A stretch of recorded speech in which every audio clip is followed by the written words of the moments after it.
Welcome back. Today we are talking about episode 5 of The Studio entitled The War. This episode actually focuses in on Sal and Quinn, Matt's assistant. Continental Studios is working on essentially a ripoff of Smile, and both get the opportunity to pitch a director to Matt. Sal wants to bring in Parker Finn, the director of Smile 1 and 2, since they're basically already making those movies, while Quinn wants to bring in a new and exciting vision to like freshen it up and do something different. She wants to bring in Owen Klein. The two come to a head and end up spending the entire episode trying to sabotage one another's pitch. This episode is definitely the weakest of the season. It's not bad by any means, but it is definitely on the weaker end. Like I said, this is a very Matt light episode. This episode is a great showcase for Ike and Chase, and it was great to see their characters get a moment to be fleshed out a bit more. They've been pretty present so far, but I don't feel like I really know them or their motivations or what they're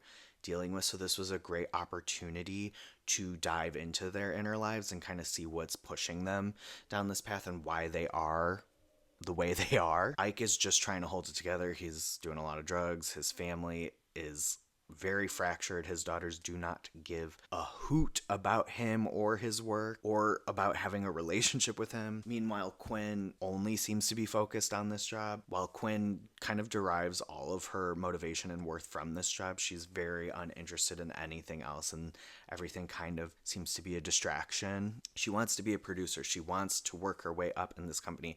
She's going to do what it takes. However, I really missed Matt. I'm thankful for the opportunity to get to know these two more, but I missed Matt. He's not in it, and you can really feel his absence. Not a bad episode again, just lacking a punch, and I think Rogen's presence is a lot of that punch. I really liked Parker Finn and Owen Klein's cameos. I thought they were really fun and super like smart and had a big old wink to camera. I love how this show takes cameos from both ends of the spectrum, right? We have heavyweights like Martin Scorsese, and we have newer voices like Parker Finn and Owen Klein, and both are able to feel like exciting and interesting and dynamic. It was a lot of fun. I think this episode does escalate to fun places and really shows the cutthroat nature of this industry. It presents this kind of old guard versus new guard philosophy in the way that is at odds with one another. Sal is very like safe.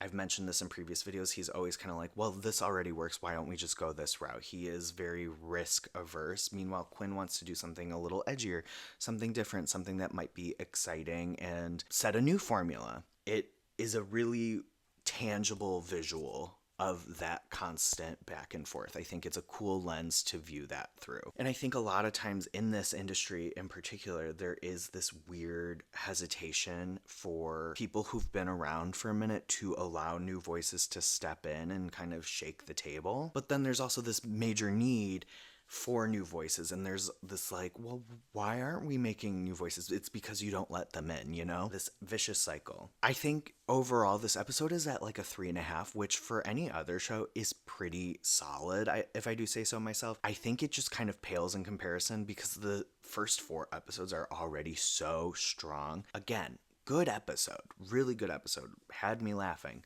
Just not the strongest. Thank you so much for tuning in. I will see you next week when we talk episode 6. And make sure you do all the things you're supposed to do with a YouTube video. Like, comment, share, subscribe, follow me everywhere, and I'll see you at the next one. Bye!